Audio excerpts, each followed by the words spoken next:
heard it here first, folks. Tower Defense X will sorry, gotta clear my throat.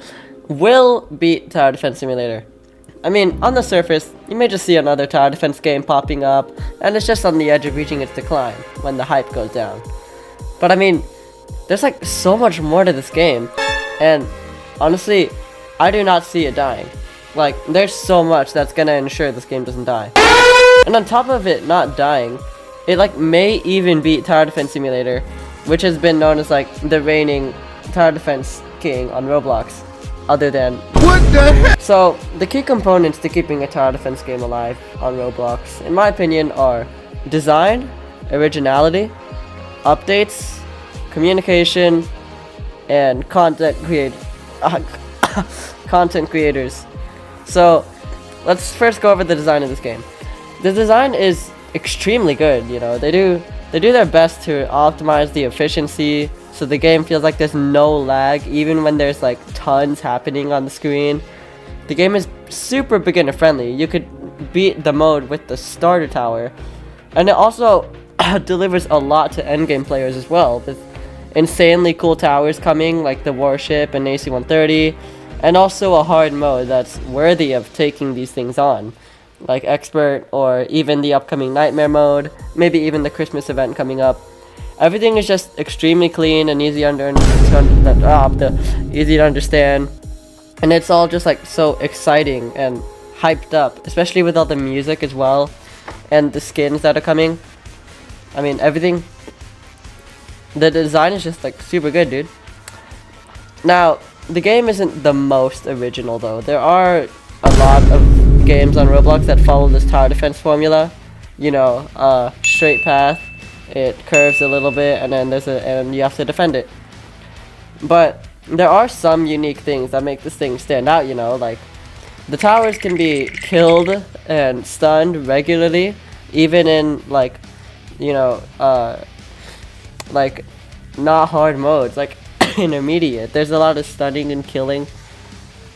And it also has things like planes dropping your farm supply drops, multiple upgrade paths, really unique abilities, the huge warship in AC-130, and there's a lot more towers to release still, like the Toxinator and Turret Pilot, and the already current ones we have, like Artillery and Juggernaut, with things like stun immunity and manual attack targeting, which stuff like Tower Defense Simulator does not have.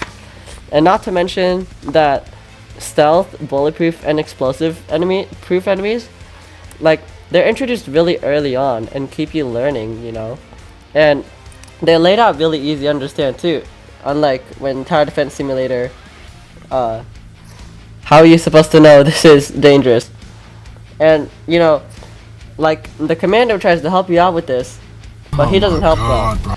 The advisor, on the other hand, though, actually will give you good tips, and he excels at communicating to you what's going to happen throughout the game. And speaking of communication, why don't we talk about how Tower Defense X excels with this too? But there are many YouTube channels and Discord servers actively communicating and letting their community know what's going to be coming to the game and what is happening to the game, like with nerfs and buffs and other balance changes or bug fixes and stuff. You know, they're really great at just letting the community know what's going on and having a consistent feed to feed them, or whatever, if that makes sense. And they also like have fun with their community. They're not like robots. They're, you know, they post stuff like this all the time.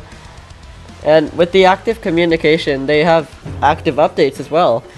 I mean, these updates may slow down as the game gets older, because a lot of these updates were like pre-prepared. But like, you know, like I think they're aiming for weekly weekly updates right now, and that's like just so useful for the game, you know. And with all the balance changes, they're just like keeping the gameplay really fresh, like constantly moisturizing it. And there's always just so much for you to learn, even without updates, like with the achievements or super high level requirements for some towers, or the difficult game modes that you're trying to beat. Like, there's a lot to do, you know. But I mean, all of this is pretty useless if you don't get your game reached out with like YouTubers and content creators So I mean, the game will surely die if like content creators find a new game to post on. Well, I mean, that's no issue because one of the main developers of the game, John ROBLOX, the main person who started this whole thing anyway, he has like 2 million subscribers and he made the game, you know? Like, he's gonna keep the game alive with his content creation on it, you know? So like, every single one of the factors mentioned has been covered, and I mean, Tower Defense X is like even ensuring that they all are like excelling at each thing, or I don't know. You get my point at this point.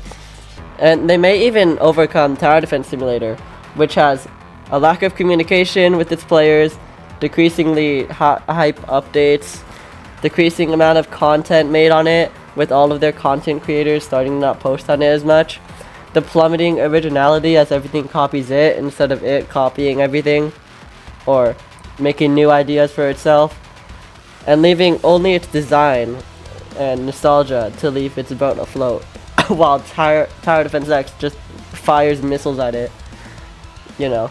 So Tower Defense X, I think, is gonna beat Tower Defense Simulator. That was my stupidly long rant. I would appreciate if you like and subscribe and stuff. Wait, stop!